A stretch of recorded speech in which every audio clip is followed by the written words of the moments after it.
Come see me, Nixi XS, the Versace of violence, the main girl, the height of fashion, on Wrestling Spotlight TV on True TV Plus.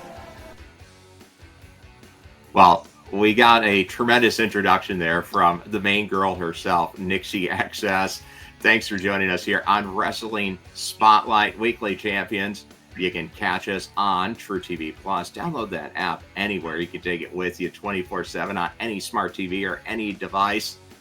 The Android store, the Apple App Store, Google Play. It's on all of those. We're also coming to you on Sports.tv, on Carbon TV, on Distro TV, and on Watchy, on your apps and on the cable systems in the greater Baltimore area. Thanks for joining us wherever you watch us. And it's time to step into the ring because Memorial Day is always a huge week in the world of professional wrestling. Gerald Bentley here, joined by Marc Madison, the publisher of Pro Wrestling Post, and Chase from Fountain City Pro Wrestling. They are coming off of a big show here in the Kansas City area where All Steel Jay Fowler now holds the Fountain City Reserve briefcase with a shot anytime to capture that coveted Fountain City Pro title, currently held by the Grand Regent Camaro Jackson, also your NWA WLW champion. So that kind of brings us to one of our topics today, Chase, because we're looking at, and it's something that ties directly to you guys in Fountain City, we're looking at a division, I think you could say, of the pro wrestling world between AEW affiliated companies, WWE affiliated companies, and the NWA's coming up too.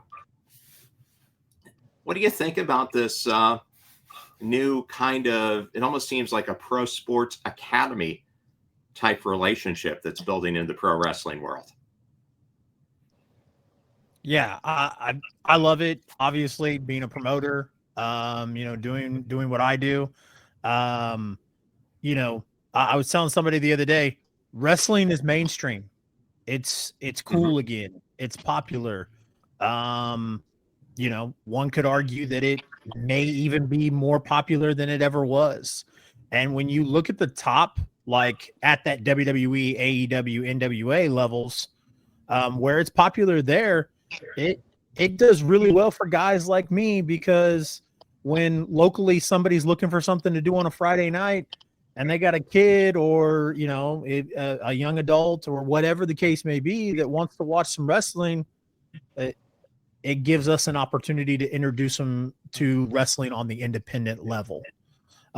May not be the same as what they see on WWE, but again, because of that heightened popularity of mainstream, we're reaping the benefits of it right now. Well, and I mean, it is pretty darn close, because here, Mark, right now, we just had major either televised events, pay-per-views, or premium live events from TNA, WWE, and AEW all this week.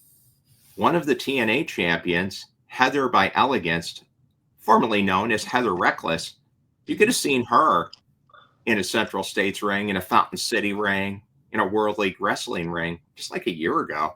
She's now a champion in TNA. So I think something that we are seeing as these big companies are partnering up, the presence of promotions that are producing television content like a Fountain City, like a World League Wrestling, it's putting everybody just like one match away from being tied in at some level to one of the big three companies, big four companies. I'll put NWA in there as well. That's something we didn't see before. Have you been noticing that, just looking out? As I know you take a look back at the history of the sport too. This is something I don't think we've seen since the territory days. It's been such a long time to see something like this. And I think Chase probably could speak better to this than I could. But when you look at the new developing WWE ID program, and is there a real benefit for independent promotions and exposure that it brings to them, Chase? I think so. Obviously, as you got guys that have bin in this business a lot longer than I have, who have also been workers in the business. Some of them share some negative about it, and I'm sure there is some negative if you look at it that way. I never have, and I never will. You know, again, if you've got a younger kid, you know, my audience isn't really. I'm not really appealing to children, but children are welcome at our shows. My shows are more TV 14. But you know, if you get a kid who looks at his mom and dad and is like, "This looks like just like what I watch on TV. Can we go watch it?" Hey, there's 3 tickets that were not going to buy my show or not going to come to my show last year. And you know, even if you throw that little WWE ID logo on it, a kid is going to see that WWE logo and be like, "Oh my God, mom, dad, I want to go see this." You know, you got to find a way to turn, you know, you got to find a way to turn it into adapt and make money from it, right? Well, and for you, I mean, if you have it advertised as WWE ID, I mean, it's not Heather Reckless anymore. But in the event that it was, and she's appearing for your promotion, wow, you already got eyes. You've got somebody that's, oh, maybe I'm gonna cross paths or see something else, and maybe that draws the other talent to wanting to book with you as well. So I, I think for talent, they would want to take that next step, and the whole idea is about making as much as they can, getting as many bookings as they can, and whatever that's going to look like. It's opportunities, right? Yeah. We'll take, for example, Fuego del Sol, the Fuego del Sol Luke Langley match. On YouTube and all those other streaming platforms, you can see like the numbers and the analytics and all the boring stuff, right? The analytics jumped up quite a bit after Fuego returned to GCW and turned on Sam Stackhouse and took off his mask. We made a cheeky little joke about it, about him being Fuego del Sol, about him and Sam being together, you know, at our show. And the numbers on YouTube went up after we posted that and then posted the match because, you know, Fuego, KJ Orso, whatever he wants to go by, was hot. And so, yeah. Yeah, it makes a huge difference. And then he was a presence in Las Vegas during Mania week as well, and had a factor in that GCW residence at the Palm. So yeah, I was probably remiss in not including GCW in there. So now you're at 5 different companies, and that interconnectivity is really just taking hold and growing. And just to seg over to some of the events that happened this weekend, one of the big happenings that shows that interconnectivity, TNA had their big event, and the winner of the TNA Heavyweight Championship of the World, Trick Williams, TNA and NXT collaborating on Battleground. Trick Williams beats Joe Hendry. He is your new TNA Heavyweight Champion of the World. So for the first time, a WWE contracted talent as a champion in TNA. I mean, it had to happen because they've been having these matches for like a year, and it was getting to the point that, okay, we know the WWE guy's losing because TNA is not going to give up a title. Well, now they have. And I guess the question is this good for TNA? Or is it just a precursor to the, I don't even know if it's rumored anymore, it's pretty much assumed as a fact, Joe Hendry's contract's running out. He's going to be a WWE superstar, just like Jordan Grace is. Is it bad for TNA, and does it kind of cement their status as now just being another minor league to WWE? What do you guys think? Mark, I'll let you weigh in. There's always been a company, not always, but I would say like there was a course of about 15 years where things were in doubt, right? Are they going to be an option for people? Nobody wants a monopoly as a promotion. You even with some of the tribalism that there is, and picking either WWE or AEW when it comes to North America, you want viable options. And if you just stick with TNA and keep watching, the product is good. It's really, really good. But the concern then becomes, can they stay afloat? If the WWE is helping to fund or make them just to secure something, and then it becomes an opportunity for others to compete. I know no relationship, especially theirs, is going to be 50-50. Are we going to see a TNA talent walk away with an NXT title at some point? I don't know. It's easy to be skeptical because while we did see, and we were talking a little off air earlier where Kenny Omega was, and does that really help? It's interesting because if you were to ask Scott D'Amore and he looked at these relationships, he said, now he wasn't part of the intricacies of this relationship, but he's, from an observer standpoint, could say that it really helped TNA at the time with having Kenny as holding that title. I don't know. What's that going to do with Trick holding that title? Sorry, I'm not sure roundabout part way if I answer the question, but I would rather have them be a viable option and be on television than not. So if that's in any capacity, I find that it's now more easier and accessible for, say, me to watch TNA here in Canada than it is ROH, where I have to watch it subscription based. Absolutely. It's on one of our major sports networks here, where once the WWE left to go to Netflix, TNA came in and they are on one of Canada's two biggest sports networks. And it's not just their weekly Impact show that will replay. They'll have multiple Impact. So it's their Impact in 60 and variations or recap shows. So there's a real commitment there that helps. Now, maybe because their head offices are based out of Canada with Anthem, that might have helped. But so yes, I would rather have them as an option, even if it's to the smallest degree. Well, that's a good point you made, Mark, because Chase, the other benefit, and just to put a little context into it with TNA Impact, WWE made a point when they had to pull all their contracts internationally for Raw, because Raw went to Netflix, that, hey, you can get TNA and they'll fill that slot. So WWE was pushing TNA programming in, and WWE also manages the TNA app now. It's managed through TKO. So there's a real tie in there with the TV product. And in a, I guess you want to say, a little bit of synergy, not necessarily corporate synergy. The TNA event, their pay-per-view event that took place in Las Vegas on Mania Week, took place at UNLV at the old Thomas and Mack Center, the Cox Pavilion. So about a 15,000 seat arena. That was the biggest revenue event TNA has had in years. It sold out, and the price to get in, just to get into the show on a secondary market, was $220.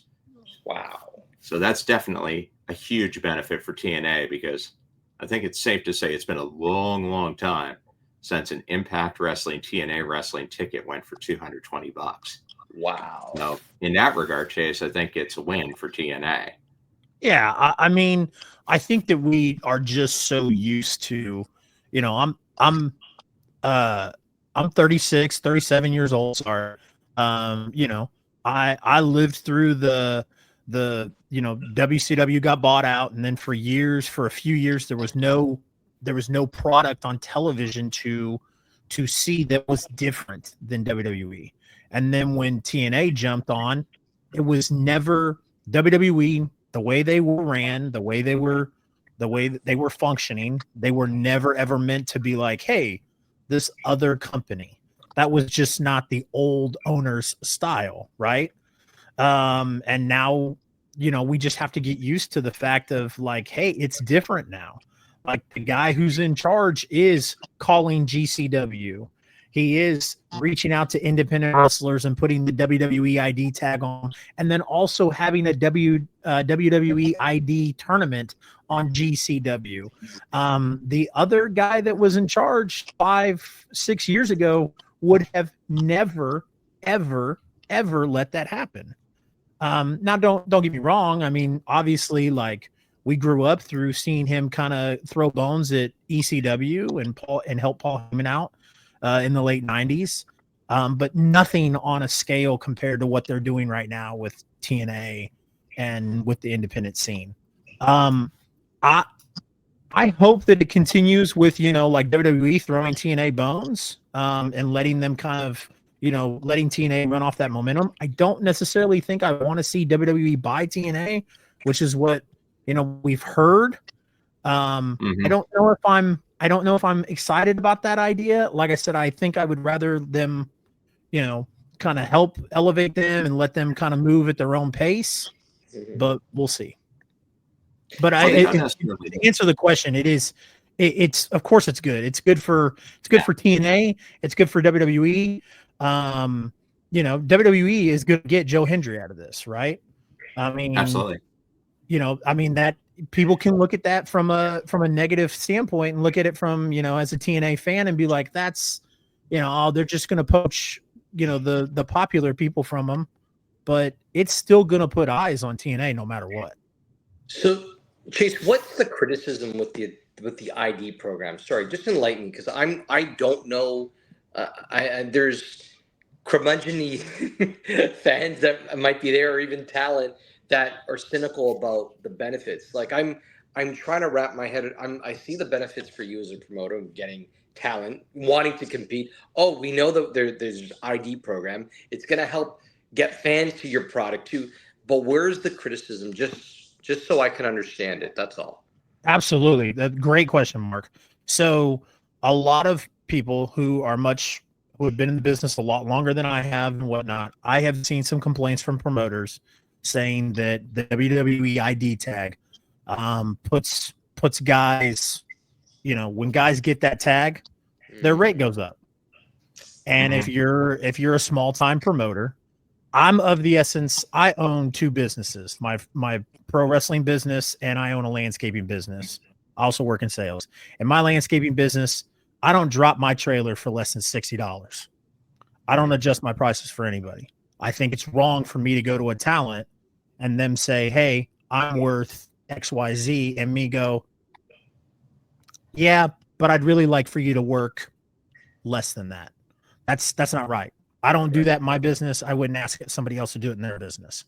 But that is a complaint that I have heard from other promoters that says, WWE, the big scary guys in New York have to come down and tackle the little guys, right?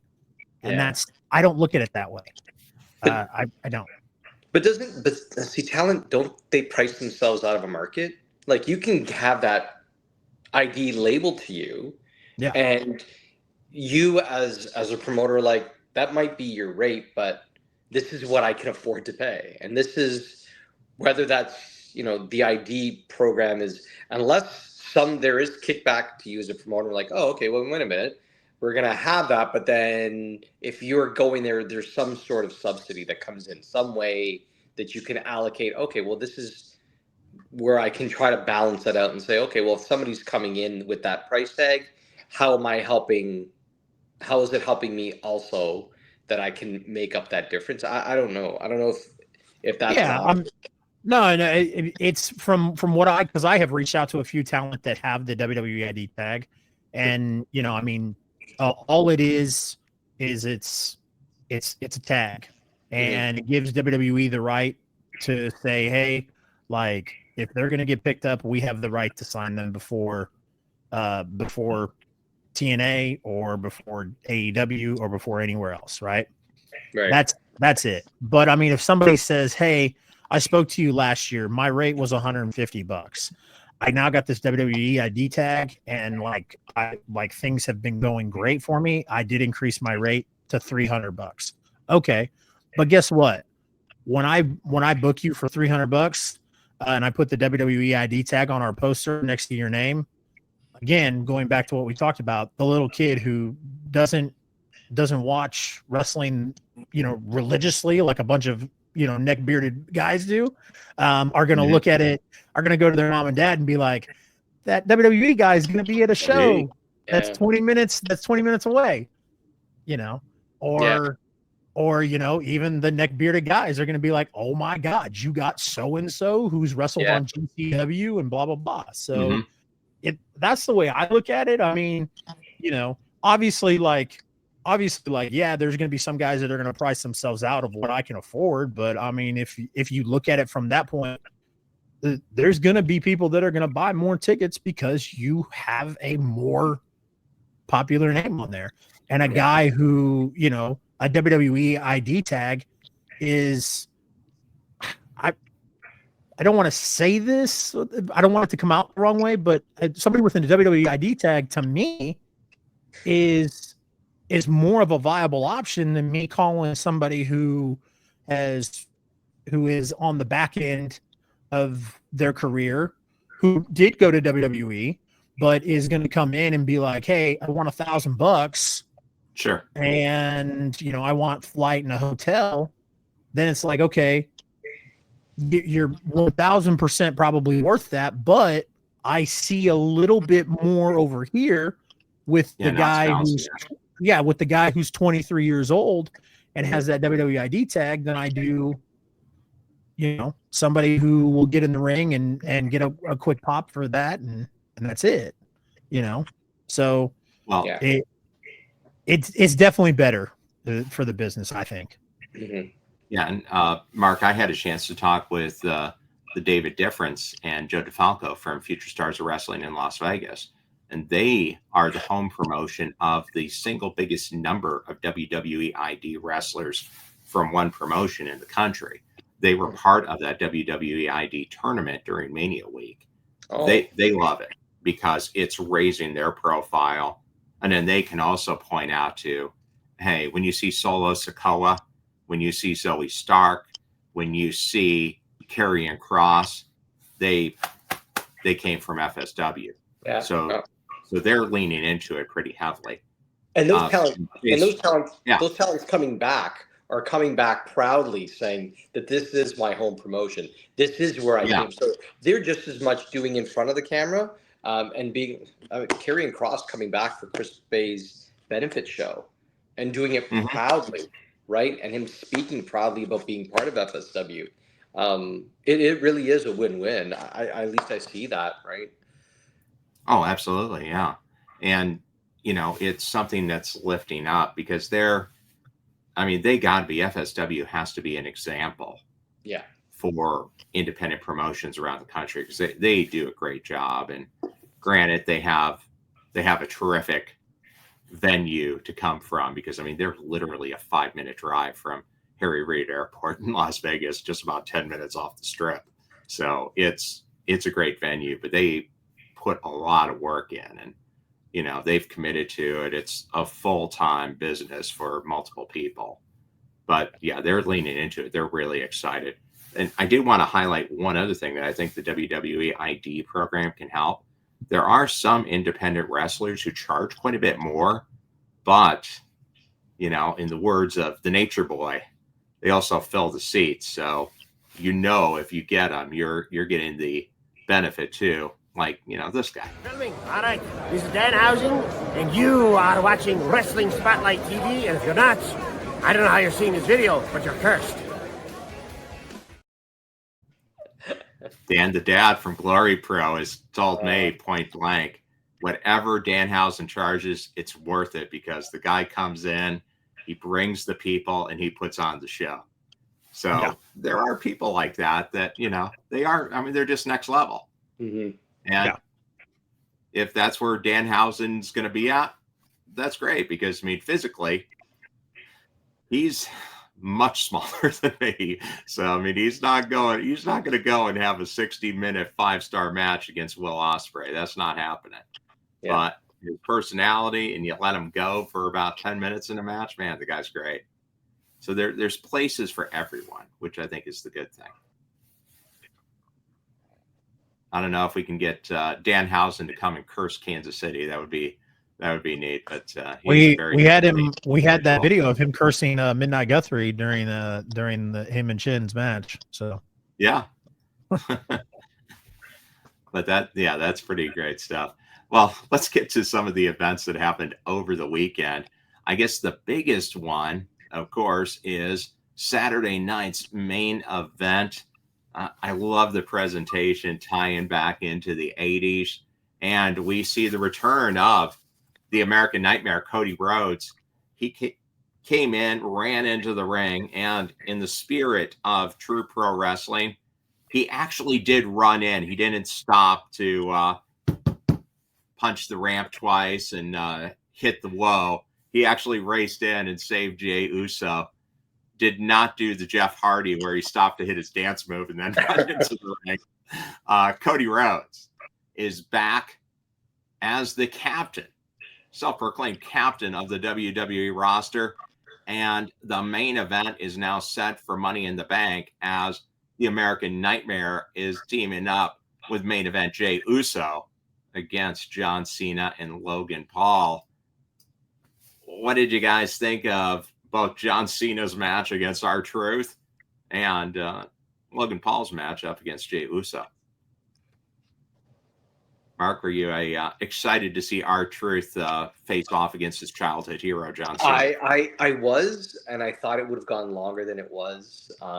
It had an ending that we thought would be pretty typical. I liked the Ron Cena T-shirts. I thought was pretty clever. Mm-hmm. I thought I was hoping for it to have been longer than it was. I mean, it did all the things that we thought it was going to do. I just would have liked to have seen something a little more competitive. And I liked something that was spirited with, where we saw a little bit of a change in attitude with R-Truth, where it got serious in a promo leading up. I think just the fan in me would have liked to have seen more of an exchange rather than it being a short. I think it was maybe a 5 or 6 minute match. Couldn't have been very long at all.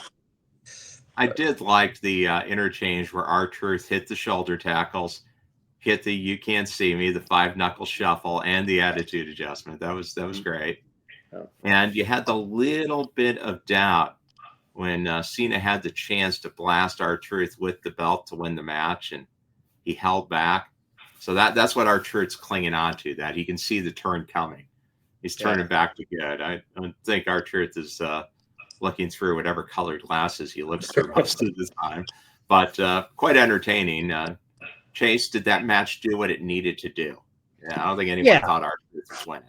No, I mean, of course. I mean, from a guy who would watch the old pay-per-views of NWA TNA when it was Ron the Truth Killings, and him being NWA champion, I, much like Mark, wanted to see it go just a little bit longer and wanted to see a little bit more of that old Ron the Truth Killings.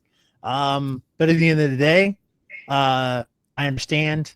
I had to remind myself that Ron the Truth Killings is not 22 years old anymore or 25. He's 53. Yeah. So great considering that. Yeah, absolutely. I mean, that's why I had to remind myself, like, hey, Chase, like, the dude's in his 50s. He's almost in his mid 50s. He looks like he's 20 still, but he's not. And I agreed. I would have loved to have seen it go on just a little bit longer, but I think it did exactly what it was supposed to do. Show you that Cena still sold his soul. He's still the bad guy. But agreed, Gerald. I think it was supposed to show you a little bit of shed. Because I don't think Cena's obviously going to be a heel his entire year here. Yeah. I think by the time we get to fall, maybe after SummerSlam, we may see Cena, revert back, maybe. But yeah, I agree. I think before the end he will. Then the other championship match. He has to. Yeah. Well, I'm Jey Uso. Yeah. Sure. I was just gonna say I'm a little worried if this last match is against Cody and it's in December and it's in Boston. I think it's while yes he may lose the title, I think that's the wrong place if that's his home, because you want Cody to be embraced. Whereas I don't know, something short of John like killing somebody in his hometown on his last match, I worry, because Cody was getting those jeers in Vegas, and I think they want to really raise him up again so that he's valued like he had been that previous year. I'm really cautious about if that's going to be the last match and it's at home, and he's expected to retire. You know, you want the reception for Cody to be positive as opposed to it being for John and him getting jeered winning the title. So Yeah, I don't think it'll be in Boston. I can say, though, personally, getting to attend the F1 launch at the F1 paddock when Cody Rhodes came in to talk to, I don't know, it was probably about 2,000 people, people who had the on-location packages for WrestleMania. Man, he got the superstar welcome. And personally, our friend of the channel, the EST of NKC, Enid, was thrilled. And she even said, "Oh, I had a fangirl moment. Yeah, Cody was like a foot away from me as he was walking in." So, I mean, the people love him. It's there is a little bit. Yeah, you don't want to have the hometown hero necessarily lose in his hometown. yeah, I'm waiting to see if Eagly will come and side up with the American Nightmare if they can get the Peacekeepers Eagly to turn on John Cena. Maybe that'll be a sign. But I don't know if they can get Eagly into a WWE arena. If we go to the other championship match, main event, Jey Uso yeeted his way down to the ring, and as it turned out like you thought it would, Logan Paul resorted to a little cheating, a little rule breaking. John Cena was going to come out and try to, get that championship title off of Jey Uso, maybe make it easier for him to have both titles. Cody Rhodes came in and stopped it, setting up that main event at Money in the Bank. What did you guys think of that match as Saturday night's main event came to a conclusion? Chase, were you okay with the run-in? Yeah, no, I mean, I worried if like when it first happened, I was like, man, like Saturday night's main event. Now this was me, and I was doing this with my own event, right? I was like, it's Memorial Day weekend. How many people are at home watching wrestling? Well, then I saw the numbers, and I was like, quite a bit. So, a lot. Yeah. Saw it quite a bit. So that was my thing. Was at first I was like, was this the right time to bring Cody back? It was definitely the right time. And then the tag match. We're not going to get a championship match at the on Money in the Bank, and that's not the point of Money in the Bank. The point of Money in the Bank is the Money in the Bank matches, right? So, and I think it makes sense because what they are doing is they are setting up SummerSlam, because this is the first year of the two nights. They are setting SummerSlam up to be the summer version of WrestleMania. And if they're gonna run back Cena versus Cody at SummerSlam, they gotta get a little bit more layers to it, and this tag team match I feel like does that. Yeah, absolutely. And Mark, how'd you feel about that and setting up the main event of Money in the Bank? Well, like Chase said, I mean, it made sense, and it definitely set up that upcoming match taking place.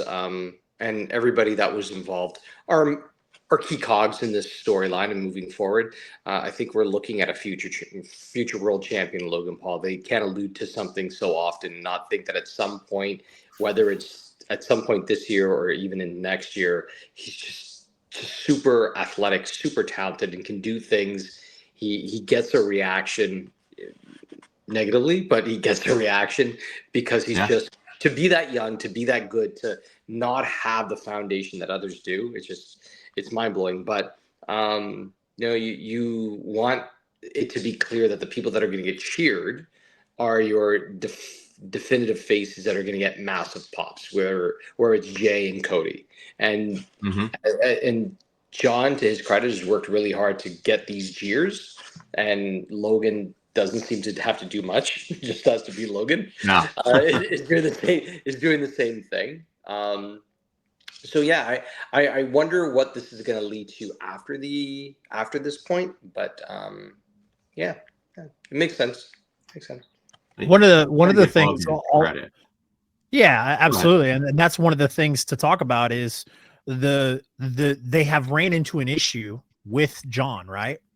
Where you go back and you look at WrestleMania, whereas yes, Cody you're right. Gerald, Cody does get a superstar treatment, but when they pit him up against Cena, there was a little bit of a swaying reaction there. And I don't think it's so much so fans dogging on Cody so much as fans are appreciating John Cena so much that they want to cheer for him and they want him to be that good guy again, right? Yeah. And as long as that's what I'm worried about with the one-on-one clash again between Cody and John, is how many people are going to still keep like holding back. But this is perfect. If you put anybody with Logan, and they're going to catch heat. This is how you get John to catch heat in this time where fans are like, no, come back and be a good guy. We want to cheer for you. Come back. This is how you do it. You throw him with a guy that has nuclear heat like Logan. And I think it'll be really hard for people to still go, let's go Cena. Yeah. No, I'd agree. And Logan Paul's, you can tell he puts a lot of work into it. I mean, he's gotten to be a legitimately good wrestler in a very short timeline and in maximum pressure situations. Yeah, him and his brother are naturally gifted athletes. And you know, I'm a huge John Morrison fan, John Hennigan fan. I always have been. And you listen to John Hennigan tell Chris Van Vliet, just about anybody, if you stuck them almost every day with a wrestling ring with Shawn Michaels coaching them, they're going to end up like eventually like that's the stuff is just going to rub off on them. And then you get a guy who's like I said, naturally gifted athlete Logan, and stick him with Shawn Michaels. It's a done deal. Yeah, true. They put the whole engine behind him.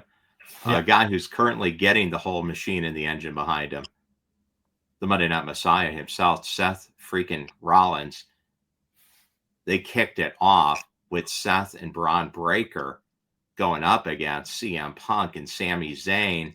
We now have the Dangerous Coalition as Big Bronson Reed joins. Where do you see this heading out? Because I'm guessing we're going to get a blow-off battle coming up soon, maybe at SummerSlam, with Seth against CM Punk, because that really seems to be the direction they're going. Mark, do you like I like the little reference that Michael Cole just worked in of the Dangerous Coalition to tie back to the old Dangerous Alliance. Do you like this group now that you do have the third guy? I definitely do. It feels like, so when you're thinking there has to be a third guy at some point, it makes sense, but yet you look at Braun and okay, he's got strength and speed. So like everybody has to have a role, and then you get somebody that's even bigger and stronger. So it almost feels like this physical evolution of guys. So yeah, I've been a long time Bronson Reed fan back Jonah Rock days and just his mobility. And so when he came back, not this past Saturday, but when he came back to the company, I was happy to see that they were really behind him. And there were some really positive things that seemed to be coming about in his feud with Seth. And unfortunately, he got injured. But now I'm going to strap the rocket behind him. Let's see. Gosh, imagine a set of tag team champions of Braun Breaker and Bronson Reed. I mean, you've got power, speed. Wow. Yeah. And then you've got Seth, who's the long-standing kind of like visionary of this group. I'm wondering what that name is going to be or what they're going to look like. But I wonder if this opens the door for Roman to come back, and then having Roman align with Punk, which is awkward because they weren't always on the same page. But yet maybe Sammy is that glue, that one that brings everybody together, because while he and maybe Punk weren't eye to eye, he can still be impartial enough to know, like, well, hey, wait a minute. And Roman's going to have to realize you can't do this alone. There's got to come a part in his character where he's taken down a peg and realizes that not everything can be about him doing it. You're not the champion. You don't have a bloodline. by you, what is this going to look like? So yeah. I like that. That's a good point. And that would make a lot of sense, because that would be good long-term storytelling. That gets back to multiple PLEs from last year where Sammy was the guy kind of keeping the fires down between Roman and CM Punk. What do you think about that, Chase? I was going to say I love it too, because it does, because even if you look at last year, that was kind of the idea between, you know, Roman and Jimmy and Jay, when they were like, hey, like we need to call Sammy back. And Roman's like, no, like I've got you guys, we're good. I don't need anybody else. Survivor Series. And it was the idea that, okay, now I have to trust Sammy. Fine. We'll bring Sammy back into the loop. I have to trust Punk too. Like that has been kind of the long-standing story since Roman lost at WrestleMania is you know, like the old Cody promo, a chief with no tribe. And that is, Mark is right. That's kind of been like Roman's like gimmick for the past 2 years, is he is trying to been figuring out his way of doing it by himself. And there needs to come a time where Roman realizes like, yo, I can't do it by myself. I've been doing it by myself, and I lost this, I lost that, I lost all of that stuff. You know, as far as the group goes, I love it. It gives more of that focus. You know, you, me, you, and Eagle were talking about this, Gerald. You know, where I mentioned at some point in time, I'd love to see Seth win the world title again with this group, and I would love to see Braun do the Batista thing, where he wins Elimination Chamber or Royal Rumble, and then Seth expects him to go challenge somebody else, and he challenges Seth instead. Yeah. I feel like that's what we have to do at this point, especially with the way, you know, as you mentioned, Gerald, Braun has already started doing this thing where he's kind of questioning a few decisions that have been made, where you can see the look on his face where he's like, I don't know if I agree with this. And I think they'll show that he will fall in line, but then it'll be, you know, Braun's coming out party. And this is the perfect way to do it. Who better to do that for Braun than Seth Rollins? Just like who better to do that for Batista 20 years ago than Triple H? Yeah, no, very true. And you saw it in the ring even, where Braun was looking at Bronson like, huh, what? Yeah, why are you here? Yeah, very true. And then the other match that, Zelina Vega holds on to the women's U.S. title against the always entertaining Chelsea Green. Looks like a little broken nose for Chelsea in the match. Yeah. And then you had the steel cage match, which the commentary with Jesse Ventura on it was great. They did a good job there. Drew McIntyre against Damian Priest. At long last, the battle between Drew and Damian is over for a while. Damian Priest hits him with the concerto and walks out of the steel cage. Good classic way to end a feud in a professional booking sense, right, Chase? Absolutely. Steel cage or hell in a cell. That's how I like seeing them end. What's next for Damian Priest?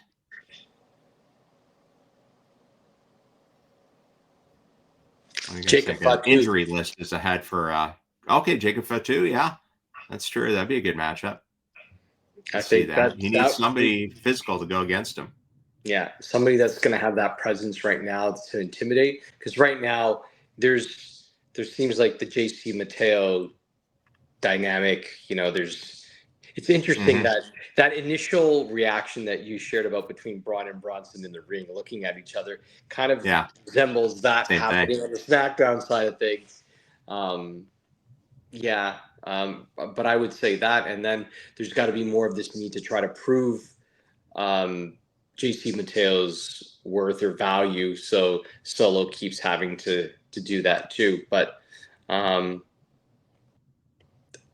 don't know. Is Jacob going to be the one that ends up turning face? Because it's only going to go so far where Solo's like, listen, I am doing everything to show you. Yeah, I'm doing everything I can to show you my support and my love and my commitment and devotion. And it's funny. He breaks up Oh, I love you so at the time where he's going to be qualifying for the Money in the Bank ladder match. So I always find that interesting though, it's when very well done.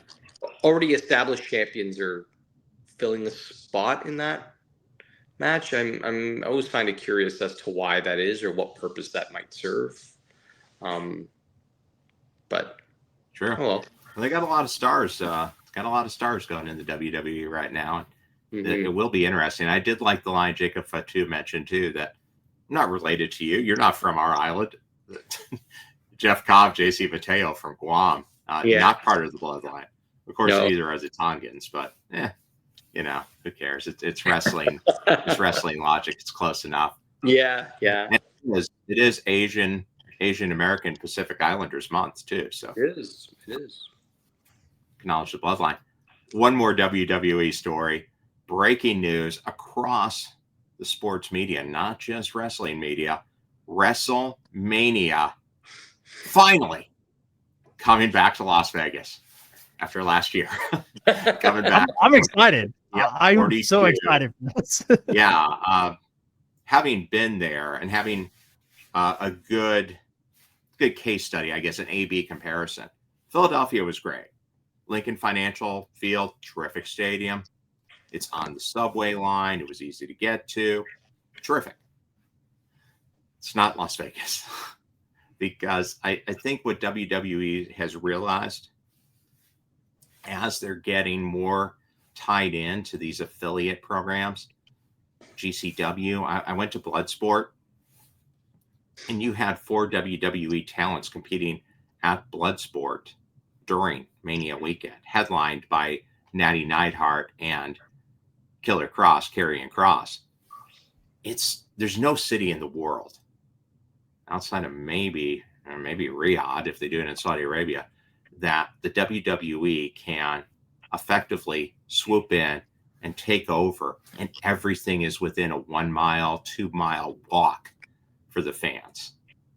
From at the most, because I stayed at the Venetian, I was 1.5 mile walk from the Las Vegas Convention Center, 1.5 mile walk to Allegiant Stadium, and then shows going all over. The Palms just off the Strip, Fremont Street Experience, FSW. Like I said, that you had to drive, but it's only a 5-minute drive.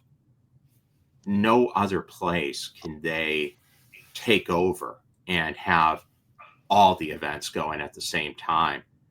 As it resulted, Las Vegas had their best week of the year, a better economic impact week than the Super Bowl that was in Las Vegas.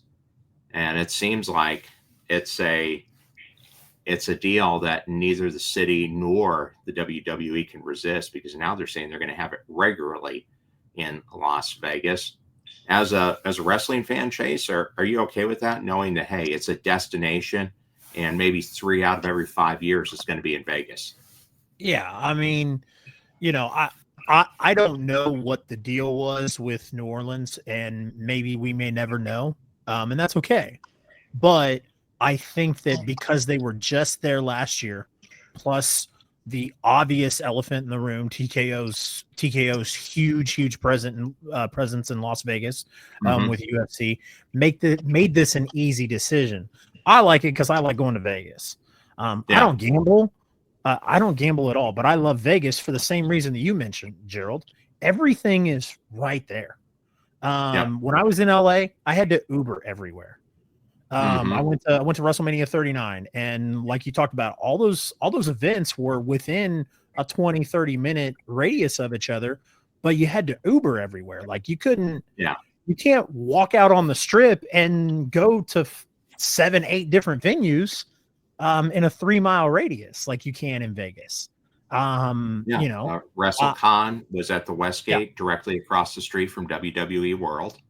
Yep. I mean, Palms is 5 football field length away from Caesar's Palace. I mean, it just lays out so well. I think they had to see that, because, like I said, Philadelphia was amazing. They did a great job, but you had to stay downtown to be able to get to WWE World. It was at the Philadelphia Convention Center. It's a beautiful building. It's nice. WrestleCon was out in the suburbs somewhere. GCW was out in the suburbs. They had some events at the 2300 Arena. Nothing was close. Yeah. And yeah. And I don't know if there's many cities that can pull off what Philadelphia did. Philadelphia was great. I mean, it was accessible. It was easy.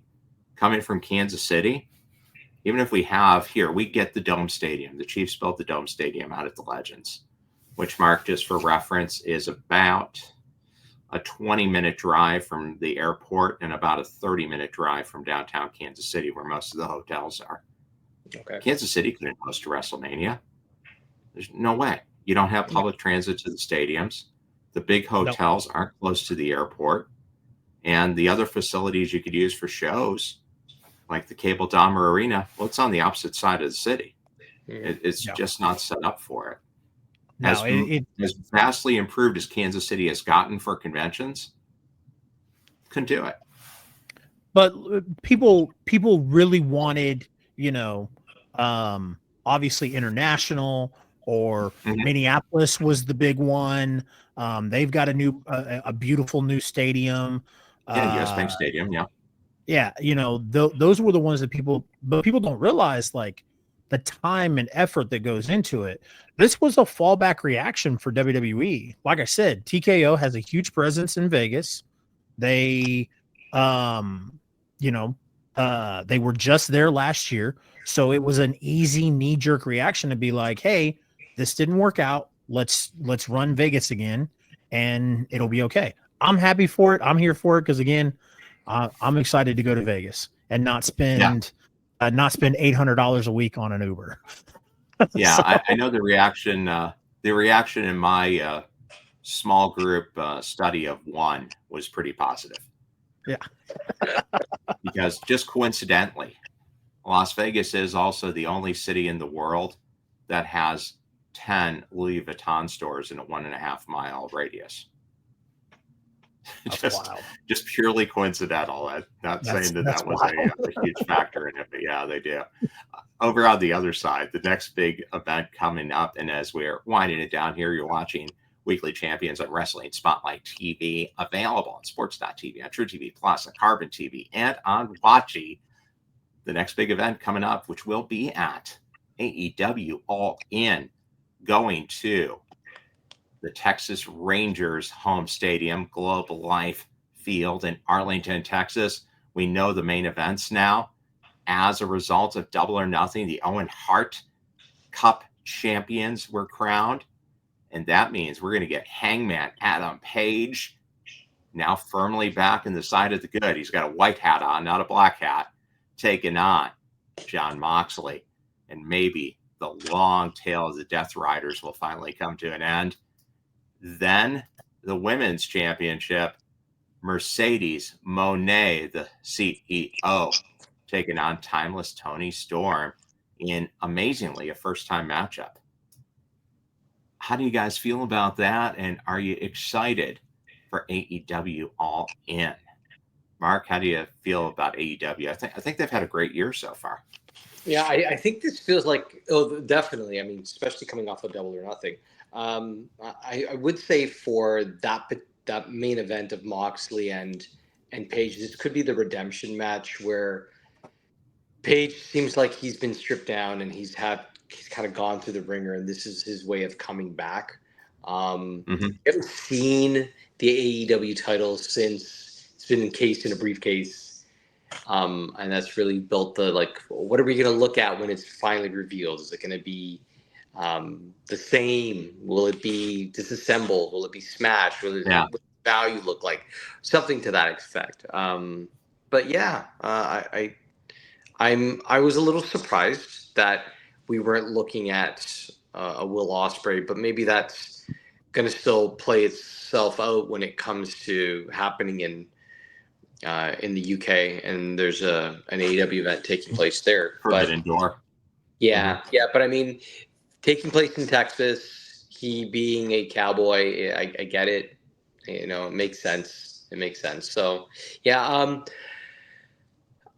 I can hope for the best with the Toni Storm. I haven't been able to buy in on the CEO character.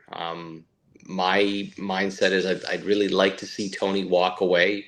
Her character work, her time, she's easily one of the most interesting characters to watch, and I'm engaged. Like I have a vested interest in seeing her succeed. So I hope this is not where it's a champion versus champion, and yet, you know, the AEW champion is the lesser of two. Although maybe this is her opportunity. She lost at All In last year. Maybe it won't happen again, right? Lost it All In last year and then walked out to the streets of London. Yeah. Walked out of Wembley Stadium.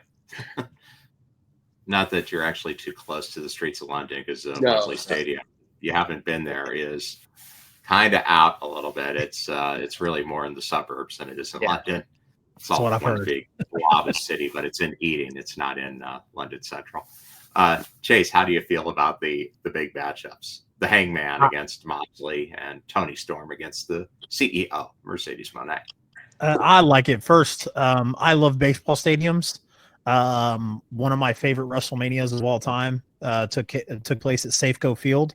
I'm a huge WrestleMania 19 Mark. I'll watch that WrestleMania like 100 times. Still not sick of it. I love that venue. Love baseball venues. I think they should be utilized more in wrestling. So I'm very excited to see what AEW does with our Arlington Stadium. I don't think Jon Moxley's ever going to lose this title, guys. I don't. I think, by the way it looks right now, Jon Moxley may die with the AEW championship. I think Hangman did a great job talking about the importance of the title on the post-game press conference last night. I thought it was really well done. Yeah. I mean, and to their credit, this is where I love Hangman. I think he's great. But this is where Hangman shines. This is where we started talking about, which is better for Hangman, the chase or him actually being champion. And we're in the middle of the chase right now. And that is, like I said, where Hangman shines. So I'm very, very excited to see it. As I've told you a few times, Gerald, I'm ready for Moxley to lose this. Hopefully this is where it's at. I feel like they've done a very good job of building Hangman's character. I was shocked as well. I thought Ospreay would win it, but they have done a good job of having Hangman hit the lowest of low valleys and then climbing back up to become, he's in the middle of the chase right now. So Mercedes and Tony. This is weird to me. Because I love this matchup. I think it's great. I'm not going to say anything bad about Mercedes Moné. I don't think there is anything bad to say about Mercedes Moné. I think she is a star. Absolutely. What I find weird is I feel like Mercedes, other than the past month and the stuff that she's done with Harley Cameron, which is amazing, funny, entertaining. Other than that, Mercedes Moné has been everywhere else besides predominantly in AEW. So I just feel like this is weird if Mercedes comes in and knocks Tony Storm, who is arguably the hottest thing in AEW, especially in their women's division, off. But you paid her big money because she's a big star. I anticipate that they're going to have Tony drop the title to her, but I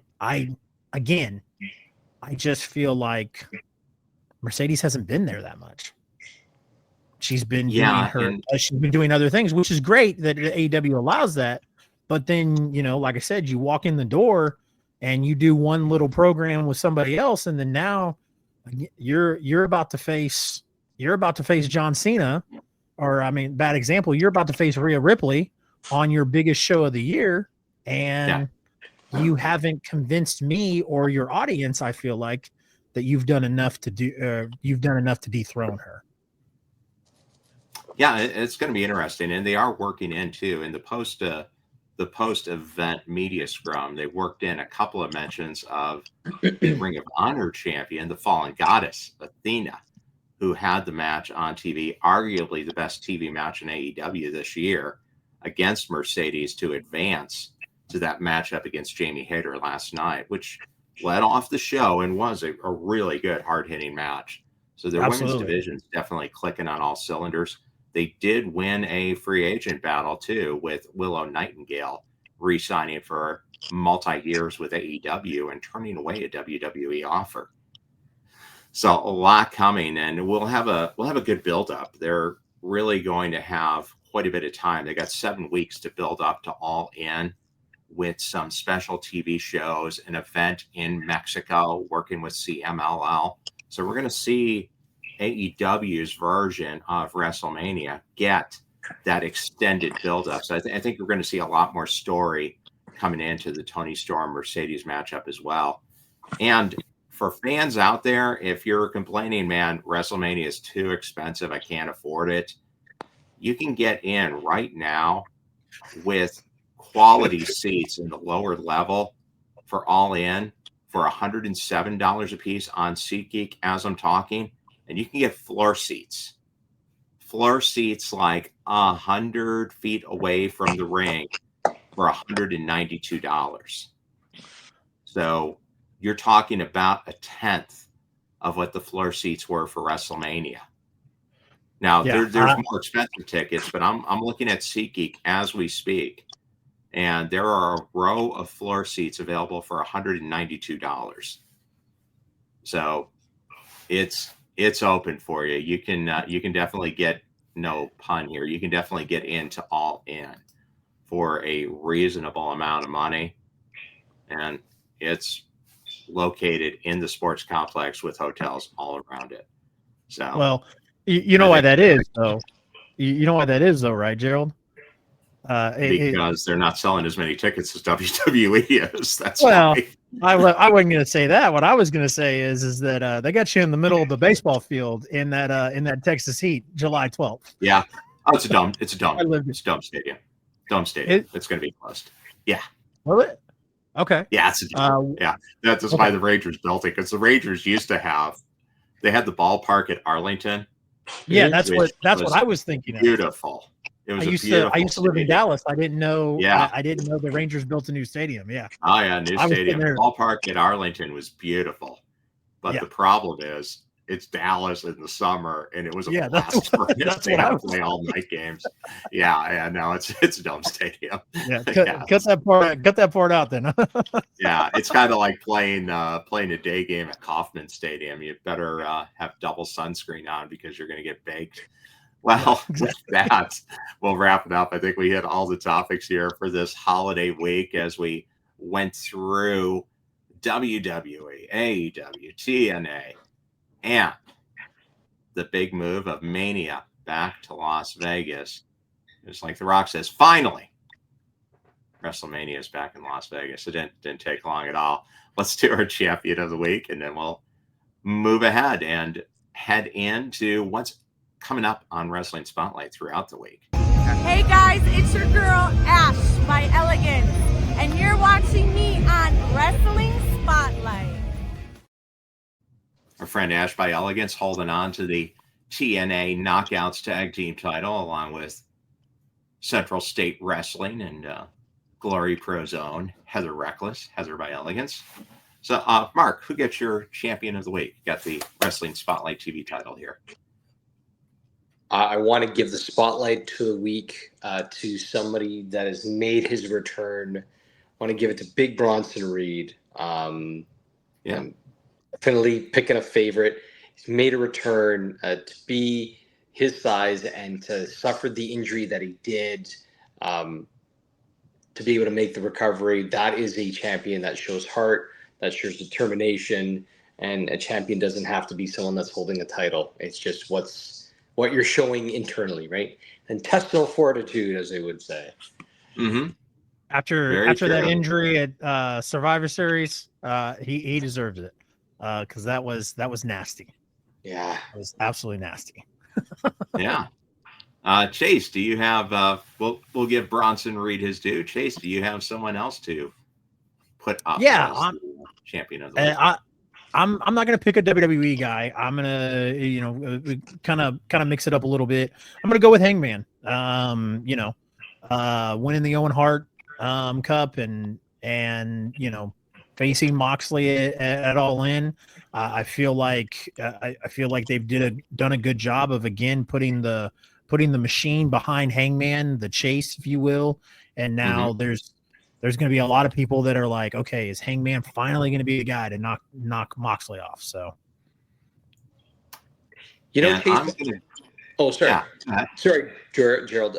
Chase, You're good. I think after Anarchy in the Arena, I think there's so many people with a vested interest in making sure Moxley doesn't, that I feel like he's going to have those allies that you worry, you're assured that Moxley does, right? Because he's got his Death Riders. But with what happened with Omega and Willow Nightingale and everybody that was tied to that, the same value might be there, and just we need a changing of the guard. We're not going to have you have the stranglehold on a title and be what Agreed. you have, right? So to see like a not an exact copy, of course, but they're at All In at their biggest show of the year. To have like a WrestleMania 40 main event esque style where everybody made sure that the bloodline didn't interfere, to kind of do something similar with the Dark Riders at AEW. I would dig it, definitely. An Avengers Assemble kind of matchup, like Cody wanted. That's what you're going to get. And how crazy would it be if Swerve ends up being the guy that puts Hangman over the top? Yep. Got to give Swerve some credit too. He's got his own Reebok now, so that's pretty neat. I'm gonna go with Timeless Toni Storm, because pretty impressive. She left WWE, concerned that I don't get the chance. I'm not able to present myself the way I want to. And to her credit, she's made a 1940s movie star character become one of the most popular professional wrestlers in the world, crossing over to appearing at the Turner Classic Movie Fest, and just continues adding layers to it. So truly a timeless character, and she gets to be in the main event. I think it'll be the first match. I think they'll lead it off with Toni Storm against Mercedes Moné, because Hangman against Moxley has to be the last match. But like Chris Jericho's always said, if you're not last, you want to go first. And I think she's got first locked up. With that, we'll wrap it up. I do want to mention, coming up here this week on Wrestling Spotlight TV, we're going to be talking with the author of the new book coming out, Say Hello to the Bad Guys, How Professional Wrestling's NWO Changed America, Marc Raimondi.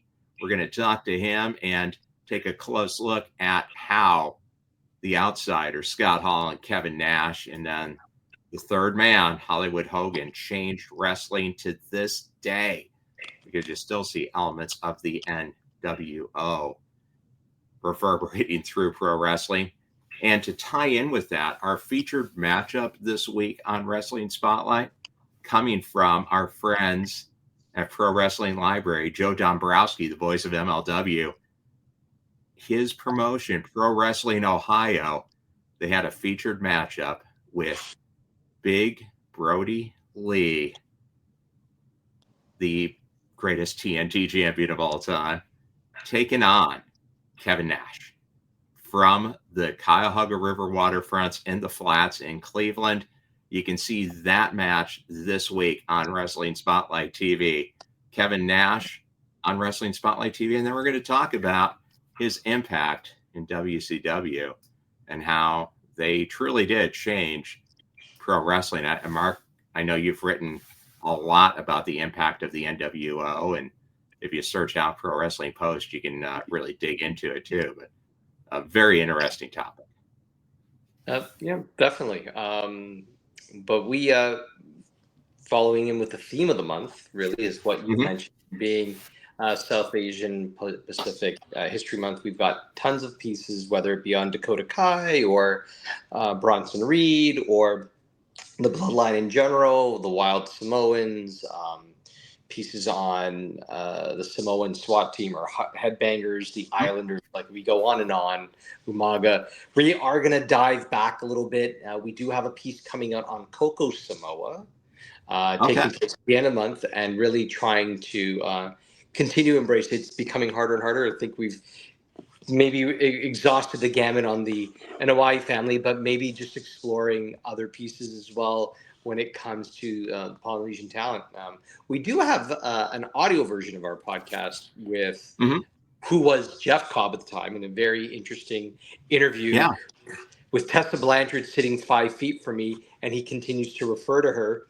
It was quite amusing, but she's trying to hold back from laughing. It was just to be a fly on the wall. If anybody could have been there at that time. Yeah. Where can people find all that content? Where should they go? You should go to Pro Wrestling Post. If you check out our podcast library, you'll be able to just search up audio edition with Jeff Cobb. You'll be able to find that. Search up any of our talents, any of our pieces, whether it's something on Peter Maivia to something on any rivalry that The Rock has taken part of and then been pretty meaningful in. You'll be able to find those too. Pieces on Roman Reigns, pieces on the Bloodline and their origins, Umaga.